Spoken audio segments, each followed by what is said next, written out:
There is a stack of pink insulation near the front of almost every Home Depot, and it is the single worst way to insulate most of your house, not as an insult to the brand.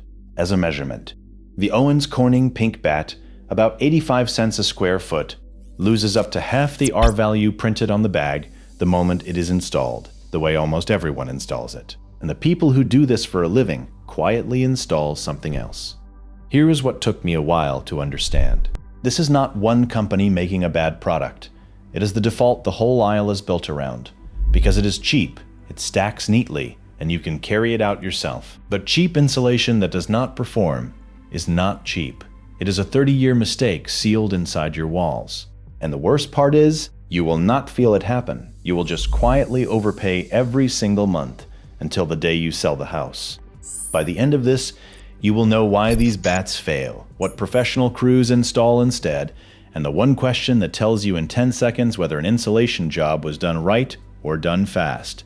Almost no homeowner knows to ask it. That question is the whole video, and I am saving it for the end. Start with the number on the bag. An R13 batt is only R13 in a laboratory, pressed flat and perfect, with no gaps. Your wall is not a laboratory.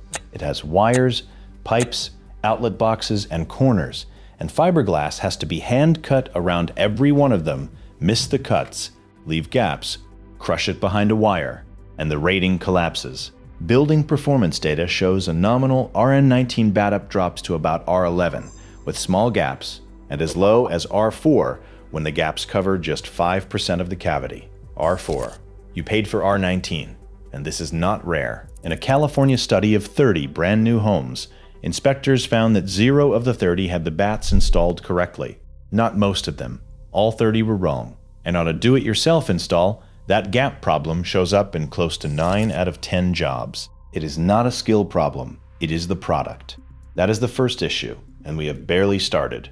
Here is the part the bag will never tell you. Fiberglass does not stop air. It is a net, not a wall. Air moves straight through it and around it, dragging your heated and cooled air out of the house with it. And air leakage is not a rounding error. It is between 25 and 40% of what you spend heating and cooling, according to the Department of Energy. So the batt can be perfect, full depth, no gaps, and your house still bleeds money, because the one job you actually needed done, stopping air, is the one job a fiberglass batt was never built to do. Then there is the wood itself. The studs in your wall pull heat through 3 to 4 times faster than the insulation between them. And in a normal wall, framing is about 1/4 of the surface. So even a flawless batt leaves a grid of cold lines running through your wall every 16 inches. Point a cheap thermal camera at it in winter, and you can see them. The batt does nothing about this. It cannot. It only fills the space between the problems. If this is already changing how you look at that pink stack, subscribe. This channel exists to hand you the stuff the aisle was hoping you would never connect. Now look at what they sell you for the attic. The stocked batt is R30. Sounds like a big number.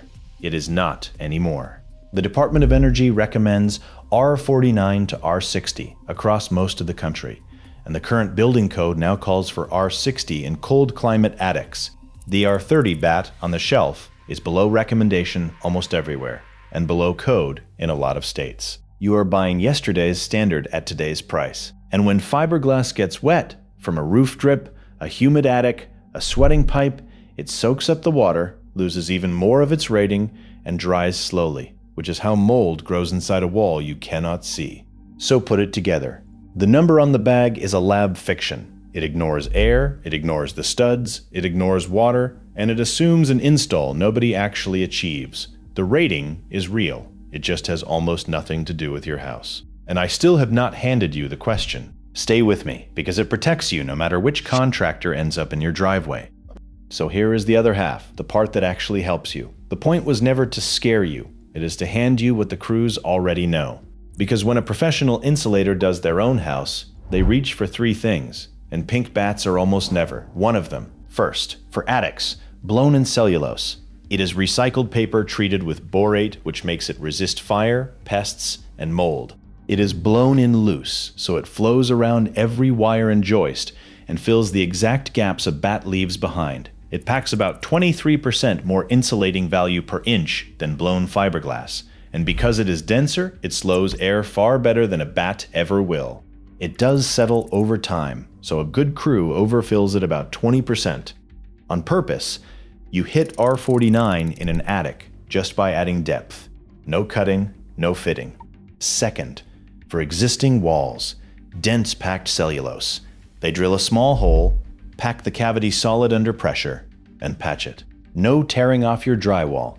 It cuts air leakage through the wall by 30 to 40% against a fiberglass batt, and it reaches the corners a batt always misses. Third, for the rim joist, that band of wood where your floor meets the foundation, closed cell spray foam. Building scientists call it the second biggest hole in your house, after the attic. An inch of closed cell foam seals it and insulates it in one shot, at R6 to R7 per inch, roughly double what fiberglass gives you. But I am not going to pretend foam is magic, because that is exactly where people get burned. Spray foam is two chemicals mixed right at the gun. If the mix is off, or it is sprayed too cold, it can fail to cure an off-gas a fishy smell for months, and the only fix is ripping all of it back out. There is a wave of lawsuits over this exact thing, and sprayed carelessly against a roof deck, it can trap moisture and quietly rot the wood it is hiding. Foam done right is the best product on this list. Foam done cheap is the most expensive mistake on it, so it matters enormously who is holding the gun, which brings me to the question I promised you. Here it is.